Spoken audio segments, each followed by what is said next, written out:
হিংস্র বানরের তাণ্ডবে দিশেহারা ব্যবসায়ী মহল। শুধু ব্যবসায়ী নয়, বিশেষ করে গ্রামীণ এলাকার বাড়িঘরেও বানরের উপদ্রব অব্যাহত রয়েছে।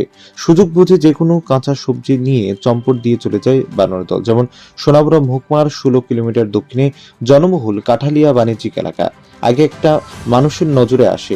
সাম্প্রতিক বেশ কিছুদিন ধরে বানরের উপদ্রবে মানুষ সচেষ্ট। বিশেষ করে সবজি দোকান, ফলের দোকান, এই সব দোকানগুলোতে খাদ্য সংগ্রহের হানা দিয়ে যে কোনো ফল অথবা সবজি নিয়ে চলে যায় এবং দালালের ওপর বসে বসে খেয়ে ফেলে। মানুষকে ভয় করে না।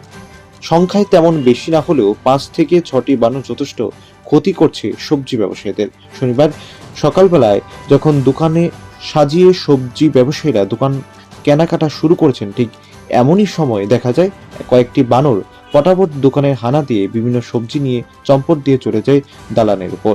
এই সময় সংবাদ কর্মীকে কাছে পেয়ে সবজি ব্যবসায়ী শ্রীরাম দেবনাথ, শানুপাল, ফল ও কলা ব্যবসায়ী সঞ্জিত মজুমদার এবং মতিলাল দাস জানান, এমন যন্ত্রণা তো আগে ছিল না। বিগত কয়েকদিন ধরে বানরের উপদ্রবে এখন আমরা ব্যবসা করাটাই কষ্টকর হয়ে দাঁড়িয়েছে। কি করে বুঝে উঠতে পারছি না। তবু বন দপ্তরের কর্মীদের কাছে বিষয়টা নিয়ে কথা বলেছি, কিন্তু তারা কোনো কিছুই বলছে না। ফল লইয়া জায়গা আপেল, কমলা, বেদানা সবসময় এরকম করে। কি কি হয় বানরে কিতা করে? ওই কোলা খাইলা, কোলা লইয়া যায়, কোলা চুরি খেয়ে লইছে। ডেলি এরকম করে? হ্যাঁ, ডেলি এরকম করে। আমরা কি নাম? মতিলাল দাস।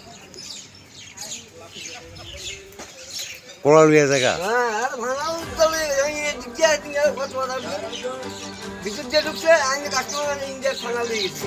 আপনার বানরে কি করে? বান্দরে আমাদের কলা নেগা, আপেল নেগা, কমলা নেগা। ডেলি এরকম করে? হ্যাঁ, কিরকম আছে বানর?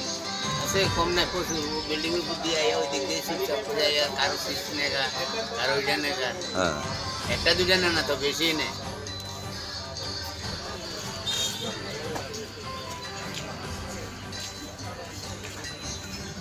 ব্যুরো রিপোর্ট, প্রগতি নিউজ।